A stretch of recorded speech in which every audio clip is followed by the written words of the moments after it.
नमस्कार मित्रांनो, मी नितीन जाधव. आपण सांगली जिल्हा मध्यवर्ती बँक भरती तसेच एम-पी-एस-सी कंडक्ट करणारे गट प आणि गट क यांच्या मुख्य परीक्षेसाठी लागणारा सहकार हा जो टॉपिक आहे, त्यासाठी आपण सहकार सीरीज सुरू करणार होतो.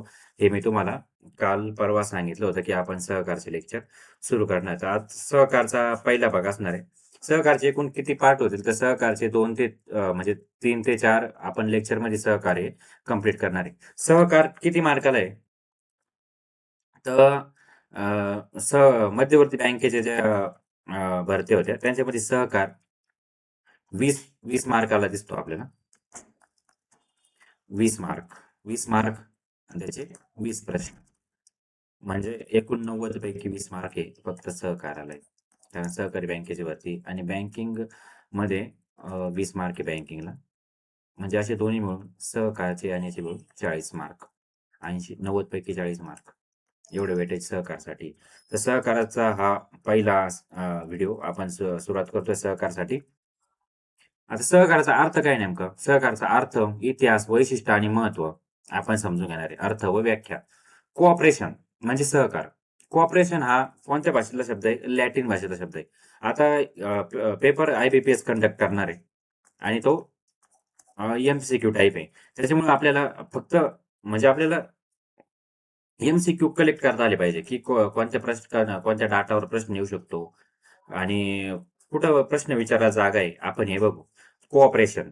कोऑपरेशन हा लॅटिन भाषेतला शब्द आहे. आता एम-पी-एस-सी भरपूर वेळ फिरवताना लॅटिन भाषेतील, ग्रीक भाषेतील असे फिरवत असते, तर हा कोऑपरेशन हा लॅटिन भाषेतला शब्द आहे. लॅटिन भाषेतील कोऑपरी या शब्दापासून तो तयार झाला आहे. को म्हणजे काय? तर को म्हणजे सह किंवा एकत्र येणे आणि ऑपरी म्हणजे काय? ओपेरारी. ओपेरारी शब्द आहे हा. ओपेरारी. ओपेरारी म्हणजे कार्य करणे. अर्थात एकत्रितपणे कार्य करणे. कॉपरेशन हा लॅटिन भाषेतला शब्द आहे, जो कोऑपररी या शब्दापासून आलेला आहे. को म्हणजे सह, ऑपररी म्हणजे कार्य करणे आणि अर्थात त्याचा शब्द एकत्रितपणे कार्य करणे. आता सहकारच्या व्याख्या पाहू आपण. आता एच कलवर्ट यांनी जी व्याख्या दिली ती राज्याच्या मुख्य परीक्षेला पण विचारलेली आयोगाने. ही व्याख्या महत्वाची एच कलवर्टची. तर ती अशी व्याख्या आहे, मानवी भूमिकेतून व्यक्तींनी स्वेच्छेने एकत्र येऊन आपल्या आर्थिक हिताच्या वृद्धीसाठी समानतेच्या तत्वावर स्थापन केलेली संघटना म्हणजे सहकारी संस्था होय. स्वेच्छेने, की पॉइंट, स्वेच्छेने आर्थिक हिताच्या वृद्धीसाठी समानतेच्या तत्वावर स्थापन केलेली संघटना म्हणजे सहकारी संस्था. ही व्याख्या कोणी दिली? एच कलवर्टने दिली. याचे ते तुम्हाला जे हायलाइट केलेले पॉइंट आहे ते लक्षात ठेवायचे. आता दुसरी व्याख्या वैकुंठलाल मेहता यांनी दिलेली आहे. ही पण व्याख्या आयोगाने विचारलेली आहे. तर वैकुंठलाल मेहतांची व्याख्या अशी, की समान गरजा असलेल्या व्यक्ती. ज्या अशा व्यक्ती ज्यांच्या गरजा समान आहे. समान गरजा असलेल्या व्यक्तींनी एकत्र येऊन आपल्या समान आर्थिक उद्दिष्टांच्या पूर्ततेसाठी स्वेच्छेने स्थापन केलेली संघटना म्हणजे सहकारी संस्था होय. तर या स्लाइडमध्ये तुम्हाला ज्या घटना म्हणजे जे घटक मी हायलाइट केलेले ते तुम्हाला लक्षात ठेवायचे. सहकार्याचे महत्त्व का? सहकारामुळे एकसंघ समाजाची निर्मिती होते. समाजामध्ये समता, एकता, बंधुता वाढीस लागते. शेती क्षेत्राचा विकास होतो. आता सहकारामध्ये शेती क्षेत्रच जास्त पुढाकारलेलं दिसतं आपल्याला, पुढारलेलं दिसतं. त्याच्यामध्ये बी-बियाणे, खते, कर्जाचा पुरवठा वेळेवर होतो. औद्योगिक विकास होतो. म्हणजे लघु व कुटीर उद्योगाला चालना मिळते. रोजगार निर्मिती, मक्तेदारीवर नियंत्रण येतं. म्हणजे भांडवलदारी संस्था ज्या असतात, त्या फक्त नफा कमावण्याच्या उद्दिष्टाने तयार झाल्या असतात. त्यांची मक्तेदारी मोडीत काढली जाते. सहकारी संस्था या ना नफा म्हणजे नफा नसतो त्याच्यात. त्याच्यामध्ये सहकार्याच्या ज्या व्यक्ती असतात, म्हणजे सहकारामध्ये सहभागी झालेले व्यक्ती, त्यांचा फायदा करून घेण्याचं हे असतं. त्याच्यामुळं ते नफा कमावण्याच्या फंद्यात काही पडत नाही. स्वसामर्थ्याची जाणीव होते सहकारामुळे. नफ्याचं न्याय वाटप होतं. सहकारामध्ये कसं असतं, तुमचे किती बी शेअर असो, म्हणजे एकच मत असतं सगळ्यांना. म्हणजे तुमच्याकडे जास्त शेअर आहे म्हणून तुम्हाला जास्त मत आहे, हे नसतं. एकच मत असतं सगळ्यांना. स्वसामर्थ्याची जाणीव होते. नफ्याचं न्याय वाटप होतं. मध्यस्थांचं उच्चाटन होतं. उत्पादक आणि ग्राहक यांचा थेट संबंध येतो. उत्पादक आणि ग्राहक यांचा थेट संबंध आल्यामुळे ते जे मध्यस्थ असतात, जे लूट करतात, त्यांचं उच्चाटन केलं जातं. खरेदी शक्तीत वाढ होते आणि लोकशाही शिक्षण. आता सहकाराचे जे घटक आहे, त्याच्यामध्ये लोकशाही शिक्षण हा बी महत्वाचा पॉइंट आहे. सहकार्याचे वैशिष्ट्य काय?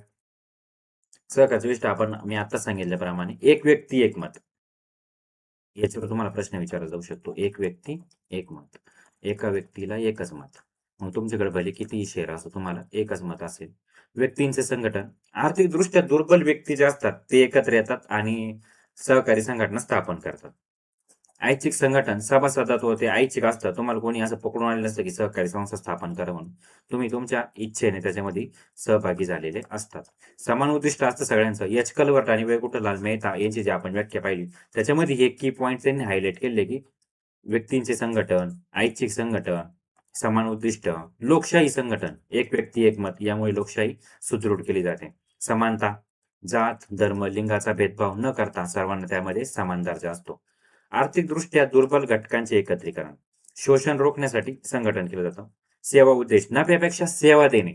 मी आधी सांगितल्याप्रमाणे नफा हा नसतोच, नफ्यापेक्षा सेवा देणे हा त्यांचा मुख्य हेतू असतो. परस्पर सहाय्यातून स्वसहाय्य, एकमेकास सहाय्य करू अवघे धरू सुपंथ. हा जो श्लोक आहे हा इथं लागू पडतो सहकारामध्ये. मध्यस्थांचं उच्चाटन केलं जातं. आर्थिक व सामाजिक चळवळ आणि व्यवसाय संघटना प्रकार ही कशी असते? सेवाभावी संघटना असते. सहकारी सेवाभावी संघटना असते. आता आपण सुरुवात करू जागतिक सहकारी चळवळ. जागतिक सहकारी चळवळ कुठून सुरू झाली? तर इंग्लंडमधून. इंग्लंड. भांडवलशाहीच्या शोषणातून मुक्ती मिळवण्यासाठी आणि आर्थिक समानता प्रस्थापित करण्यासाठी सहकार या संकल्पनेचा उगम झाला. उगम इंग्लंडमध्ये झाला 18व्या शतकामध्ये. इंग्लंडमध्ये औद्योगिक क्रांतीच्या काळात कामगारांचे आणि ग्राहकांचे आर्थिक शोषण होऊ लागले, ज्यातून सहकारी चळवळीची गरज निर्माण झाली. व्हेरी IMP जनक. सहकार्याचे जनक कोण आहे? तर सर रॉबर्ट ओवन यांना आधुनिक सहकारी चळवळीचे जनक मानले जाते. याच्यावर क्वेश्चन येणार फिक्स. हे पाठ ठेवा. सहकार्याचे जनक कोण आहे? ऐतिहासिक सुरुवात. कोणी केली सुरुवात? तर विणकर. विणकरांची संस्था होती. 28 विणकर एकत्र आले आणि त्यांनी इंग्लंडमधील रॉसडेल येथे रॉसडेल इक्विटेबल पायोनियर सोसायटी स्थापन केली. ही पहिली सहकारी चळवळ. जागतिक विस्तार. त्याच्यानंतर जर्मनी, कॅनडा, चीन, रशिया, डेन्मार्क आणि स्वीडन इथं सहकारी संस्था स्थापन झाल्या. हा IMP पॉइंट आहे. आंतरराष्ट्रीय संस्था ICA म्हणतो आपण त्याला, इंटरनॅशनल कोऑपरेटिव्ह अलायन्स. ही 1895 मध्ये लंडन येथे आंतरराष्ट्रीय सहकारी संघटना स्थापन झाली. ही संस्था आजही सहकारी तत्वांचे पालन करणाऱ्या जगभरातील संस्थांचे प्रतिनिधित्व करते आणि चळवळीच्या विकासात महत्वाची भूमिका बजावते. हे झालं जागतिक लेवलला. जागतिक लेवलला कुठं सुरुवात झाली तर तुम्हाला माहित पाहिजे, इंग्लंडमध्ये. बरं. कोणी केली? विणकरांनी. किती विणकर? 28 विणकर एकत्र आले आणि त्यांनी 1844 ला रॉसडेल इक्विटेबल पायोनियर सोसायटी ही स्थापन केली. सहकार्याचे जनक कोण? IMP क्वेश्चन तर रॉबर्ट ओवन. ICA ची स्थापना कधी झाली? 1895. या स्लाइडमध्ये एवढी महत्वाची माहिती होती. आता आपण पाहू भारतीय सहकारी चळवळ. भारतीय सहकारी चळवळ कशी सुरू झाली आणि त्याचे पुढे काय टप्पे झाले? 18व्या शतकात इंग्लंडमध्ये झालेल्या औद्योगिक क्रांतीमुळे वस्तूचे मोठ्या प्रमाणात उत्पादन होऊ लागले. कच्च्या मालाची स्वतःची बाजारपेठ व कच्च्या मालासाठी भारताचा भूप्रदेशाचा वापर ब्रिटिशांनी केला. औद्योगिक क्रांतीचा दुष्परिणाम व ब्रिटिशांच्या कूटनीतीमुळे भारतातील लघु उद्योग व कुटीर उद्योग बंद पडले. कारागीर व कामगार बेकार झाले. रोजगारासाठी ते शेतीकडे वळले. आता परिणामी शेतीवर असणाऱ्या लोकांची जी संख्या आहे ती प्रचंड प्रमाणात वाढली. आधीच शेती करत होते लोक. आता हे लोक त्याच्यामध्ये आल्यामुळे त्याच्यामध्ये अजून संख्या वाढली. शेतीवर अत्याधिक भार, दुष्काळ यामुळे शेतकऱ्यांची आर्थिक कोंडी दुर्बल झाली. शेतकऱ्यांचा कर्जबाजारीपणा वाढला. शेतकऱ्यांवरील कर्जाचा बोजा वाढून ते सावकारी पराधीनतेत पडले.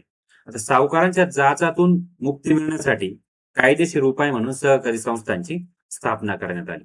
आता सहकारी संस्थांची जर आपण स्थापना याच्यामध्ये पाहिलं तर पहिला मी तुम्हाला काही IMP फॅक्ट इथे सांगतो. मद्रास प्रांत याच्यामध्ये पुढारलेला दिसतो.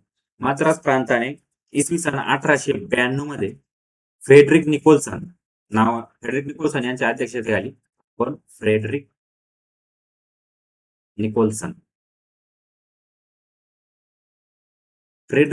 यांच्या अध्यक्षतेखाली कमिटी स्थापन केली होती की तुम्ही सहकाराचा अभ्यास करा आणि सहकाराबद्दल माहिती सांगा. तर फ्रेडरिक निकोल्सन यांच्या अध्यक्षतेखाली 1892 साली मद्रास प्रांताने समिती स्थापन केली.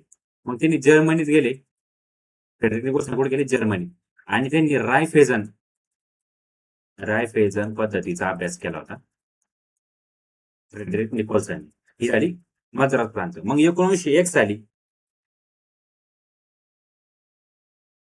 1901 साली भारत सरकारने सर एडवर्ड लॉ, आपण इथं लिहू 1901 1901 साली सर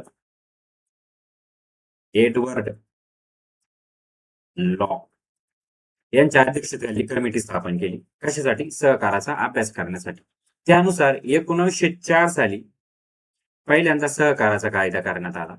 1904 साली लॉर्ड कर्झन हा गव्हर्नर जनरल होता आणि त्याच्या काळात 1901 ला जी कमिटी स्थापन होती सर एडवर्ड लॉ, त्याच्यानुसार 1904 मध्ये सहकाराचा कायदा संमत करण्यात आला.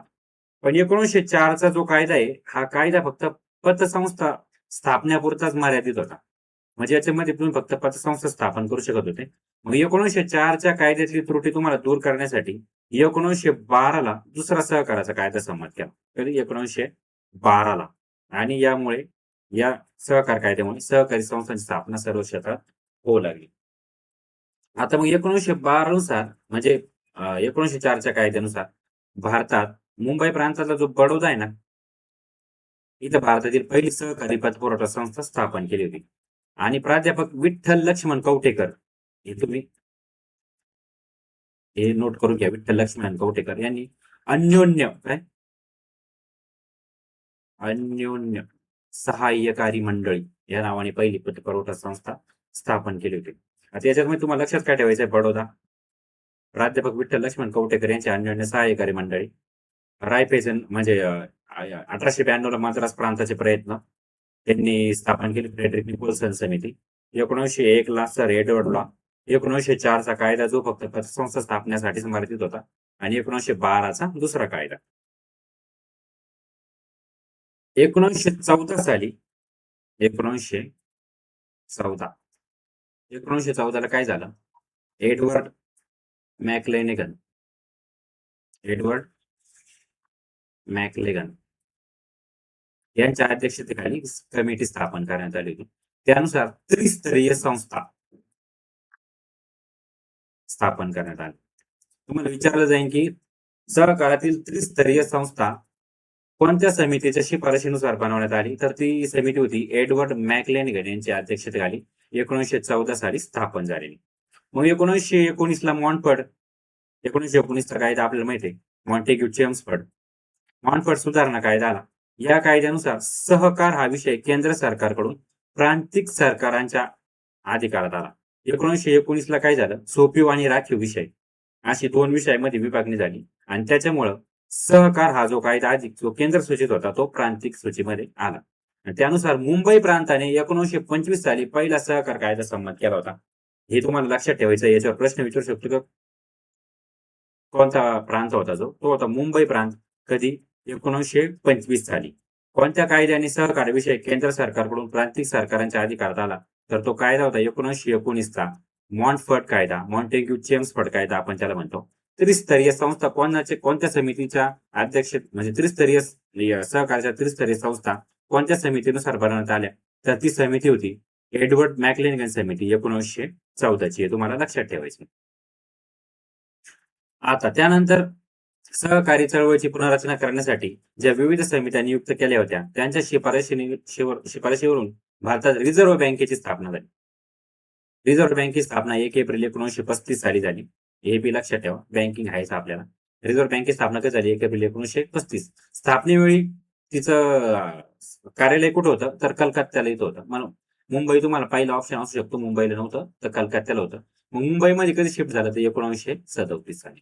पहिले गव्हर्नर जर आपले विचारले तर पहिले गव्हर्नर होते सर ऑसबॉर्न अर्कल स्मिथ. हे पहिले गव्हर्नर होते रिझर्व्ह बँकेचे.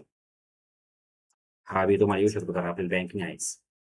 यानंतरच्या काळात धनंजय गाडगे यांच्या अध्यक्षतेखाली कृषी पतपुरवठा समिती 1944 आणि आरजी सराइया समिती, हे जो प्रश्न विचारू शकता, आरजी सराइया समिती यांच्या अध्यक्षतेखाली सहकार नियोजन समिती कोणाच्या अध्यक्षतेखाली? तर आरजी सराइया. याच्यावर एमपीएससीने भरपूर प्रश्न विचारले होते कारण सहकार हा टॉपिक आधी राज्यसेवा मेन्सला विचारला जायचा. त्याच्यामुळं सहकार नियोजन समिती आरजी सरैया हे येऊ शकतं. 1951 साली ही महत्वाची आहे. या समितीनुसार स्टेट बँकेची स्थापना झाली आहे. 1951 साली ग्रामीण कर्ज पुरवठ्याचा अभ्यास करून शिफारस करण्यासाठी अखिल भारतीय ग्रामीण पतपुरवठा पाहणी समिती एडी गोरवाला यांच्या अध्यक्षतेखाली स्थापन केली होती. कधी? 1951 साली एडी गोरवाला. ती कशासाठी स्थापन केली होती याचा प्रश्न मला विचारू शकतो. ती ग्रामीण पतपुरवठा पाहणी समिती होती. कोणती? ग्रामीण पतपुरवठा पाहणी समिती एडी गोरवाला यांच्या अध्यक्षतेखाली स्थापन करण्यात आली होती. त्यांचा अहवाल कधी आला?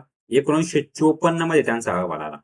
1954 आणि या त्यांनी असं निदर्शन नोंदवलं होतं की सहकारी अपयशी ठरला आहे, पण सहकार यशस्वी झालाच पाहिजे. तुम्हाला हे नक्कीच विचारलं जाईल की स्टेटमेंट कोणत्या समितीचं आहे, तर इथं सहकारी आहे. सहकारी अपयशी ठरला आहे तरी तो यशस्वी. सहकारी अपयशी ठरला आहे, पण सहकार यशस्वी झालाच पाहिजे. हे एडी गोरवाला समितीचं निदर्शन येऊ शकतं पेपरला, कारण एमपीएससीने भरपूर वेळ विचारलंय आणि तेच प्रश्न इकडं कॉपी होतात. आणि हा व्हिडिओ आपला एमपीएससी साठी पण बनवण्यात आलेला आहे. स्वातंत्र्य प्राप्तीनंतर भारत सरकारने सन 1951 पासून पंचवार्षिक योजनांच्या माध्यमातून देशाचा आर्थिक विकास घडवून आणण्याचे धोरण स्वीकारले. पंचवार्षिक योजना दरम्यान सहकारी चळवळीचा विकास व सहकार चळवळीत लोकांचा सहभाग वाढवणे यावर विशेष लक्ष देण्यात आलेलं होतं. आता महाराष्ट्राच्या सहकारी चळवळीचा इतिहास अत्यंत समृद्ध असून या क्षेत्रातील प्रगतीचे काही टप्पे आपण पाहणार आहे. नेतृत्व आपण बघू महाराष्ट्रातील सहकारी चळवळ. आता महाराष्ट्राच्या सहकारी चळवळीचा इतिहास अत्यंत समृद्ध असून या क्षेत्रातील प्रगतीचे काही टप्पे आपण पाहणार आहे. नेतृत्व महाराष्ट्र हे सहकारी क्षेत्रात देशात अग्रेसर राज्य असून येथे पतपुरवठा, साखर, दुग्ध, गृहनिर्माण अशा विविध क्षेत्रात सहकारी संस्थांचे मोठे जाळे. आता प्राथमिक सहकारी संस्थेचे म्हणजे सहकारी संस्था त्रिस्तरावर आहे आणि त्या कोणत्या समितीनुसार स्थापन झाले आपण ते पाहिले. 1914 स्थापन झालेली एडवर्ड मॅकलेगन समिती जी आहे त्यानुसार त्रिस्तरीय संस्था आहे. तर प्राथमिक स्तरावर प्राथमिक सहकारी पतपुरवठा संस्था हे लक्षात ठेवा, कारण याच्यावरच प्रश्न येणार आहे. प्राथमिक स्तरावर काय? प्राथमिक सहकारी पतपुरवठा संस्था. जिल्हा स्तरावर जिल्हा मध्यवर्ती सहकारी बँका, याचे तुमचा पेपर आहे सांगलीसाठी. आणि राज्य स्तरावर शिखर बँक, ज्याला आपण म्हणतो महाराष्ट्र राज्य सहकारी बँक, त्याला शिखर बँक असं म्हणतो. आणि या दोन्हींवर म्हणजे प्राथमिक सहकारी बँक आणि जिल्हा मध्यवर्ती सहकारी बँक याच्यावर राज्य सहकारी बँकेचा कंट्रोल असतो. या राज्य सहकारी बँकेच्या कंट्रोलमध्ये राहतो. आता ऐतिहासिक टप्पे जर आपण पाहिले तर 1923 मध्ये मुंबई जिल्हा मध्यवर्ती सहकारी बँकेची स्थापना झाली 1923, जी पुढे महाराष्ट्र राज्य सहकारी बँक म्हणून विकसित झाली. IMP फॅक्ट हा आहे साखर कारखान्याचा. 1950-51 मध्ये प्रवरानगर जिल्हा अहिल्यानगर, जे आधीच अहमदनगर आता अहिल्यानगर येथे प्राध्यापक धनंजयराव गाडगीळ आणि डॉक्टर विठ्ठलराव विखे पाटील यांच्या पुढाकाराने आशियातील पहिला सहकारी साखर कारखाना सुरू झाला. आणि हा खूप महत्वाचा पॉइंट आहे. आशियातील पहिला सहकारी साखर कारखाना कुठे? प्रवरानगर लोणी, जिल्हा अहिल्यानगर. सहकार्य कोणाचं? धनंजयराव गाडगीळ आणि विठ्ठलराव विखे यांच्या मदतीने. कायदा 1 मे 1960 रोजी महाराष्ट्र राज्याची निर्मिती झाली आणि महाराष्ट्र सहकारी संस्था कायदा 1960 लाच अंमलात आला. महाराष्ट्र सहकारी संस्था कायदा 1960 बद्दल पूर्ण माहिती आपण सहकाराच्या दुसऱ्या टप्प्यामध्ये म्हणजे सहकाराचं दुसरं जे लेक्चर मी अपलोड करणार आहे त्याच्यामध्ये पाहणार आहे. या कायद्याबद्दल कायदेशीर सुधारणा, केंद्र सरकारच्या 97वी घटना दुरुस्ती जी सहकारासंबंधीचे त्या 2011 साली, राज्य सरकारने 14 फेब्रुवारी 2013 रोजी ही मांडली होती. याच्याबद्दलही आपण माहिती दुसऱ्या लेक्चरमध्ये पाहणार. दुसऱ्या लेक्चरमध्ये आपण महाराष्ट्र राज्याचा सहकारी संस्था कायदा आणि 97वी घटना दुरुस्ती यांच्याबद्दल पूर्ण डिटेलमध्ये माहिती पाहणार आहे. या स्लाइडमध्ये तुम्हाला लक्षात ठेवण्यासारखं काय तर मध्यवर्ती सहकारी बँकेची स्थापना आणि साखर कारखाना जो 1950-51 मध्ये कुठे स्थापन झाला होता? प्रवरानगर. मदत धनंजयराव गाडगीळ आणि विठ्ठलराव विखे यांच्या मदतीने. आता पूर्ण आपण सारांश बघूया स्लाइडमध्ये की आपण या पहिल्या पार्टमध्ये काय शिकलो. सहकारी मानवाच्या सहजीवनातून उदयास आलेली संकल्पना असून सहकार म्हणजे एकत्रित राहणे व काम करणे होय. बरं, सहकारला इंग्रजीमध्ये कोऑपरेशन हा शब्द आहे. कोऑपरेशन हा कोणत्या भाषेतून आलेला आहे तर लॅटिन. बरं, आपण पाहिलं लॅटिन. लॅटिन मध्ये काय कोऑपररी, कोऑपररी या शब्दापासून आला आहे. को म्हणजे सह किंवा एकत्र आणि ऑपरेरी म्हणजे काम करणे होय. अर्थातच कोऑपरेशन म्हणजे एकत्र काम करणे होय. अनेक विचारवंतांनी सहकाराच्या व्याख्या दिल्या. आपण एच कलवर्ट आणि वैकुंठलाल मेहता यांची व्याख्या पाहिली जी परीक्षेसाठी महत्वपूर्ण आहे. सहकार जगामध्ये सहकार चळवळीचा विकास कुठं घडून आला तर इंग्लंडमध्ये. कोणी केला 28 विणकर कामगारांनी. सहकाराचे जनक कोण रॉसडेलचे सर रॉबर्ट ओव्हन हे सहकाराचे जनक आहे. 1895 साली ICA ची स्थापना झाली. इंटरनॅशनल कोऑपरेटिव्ह अलायन्स ते लक्षात ठेवा. भारतासंबंधी जर लक्षात ठेवायचे तर पहिला कायदा म्हणजे पहिली समिती कोणी केली मद्रास प्रांताने. कोणाला पाठवलं होतं फ्रेडरिक निकोल्सन यांना. त्याच्यानंतर भारताने कधी केली 1901 साली. कोणाला पाठवलं एडवर्ड लॉ यांना. आणि 1901च्या समितीनुसार 1904 ला आपण कायदा केला जो फक्त पतपुरवठा संस्थेसाठी होता. मग 1912 साठी आपण सहकाराचा दुसरा कायदा केला जो त्याच्यामुळे सहकाराच्या इतर संस्थाही स्थापन झाल्या. 1914 ला आपण एडवर्ड मॅक्लेनेगन समिती आणली. त्याच्यानुसार आपण सहकाराच्या त्रिस्तरीय संस्था स्थापन केल्या. मग त्याच्यानुसार 1925 ला महाराष्ट्र सरकारने म्हणजे महाराष्ट्राने पहिल्यांदा सहकार्याचा कायदा केला आणि 1960 ला महाराष्ट्राचा कायदा आहे हे आपण पाहिलं. 1960चा कायदा आपण पुढच्या लेक्चरमध्ये तो डिटेलमध्ये पाहणार. तर तुम्हाला हे लेक्चर सहकाराचं पहिलं लेक्चर इथे संपलेलं आहे. महत्वपूर्ण माहिती मी तुम्हाला याच्यामध्ये सांगितलेली आहे. तुम्हाला हे लेक्चर कसं झालं हे मला कमेंट थ्रू कळवा, कारण त्याच्यामुळे दुसरं लेक्चर बनवताना मला अजून जोश येतो की विद्यार्थ्यांना कशी माहिती दिली पाहिजे काय. आपल्या टेलिग्राम चॅनलची लिंक मी डिस्क्रिप्शन बॉक्समध्ये दिलेली आहे आणि त्यालाही सबस्क्राईब करा म्हणजे तुम्हाला नवीन अपडेट तिथं मिळत राहील.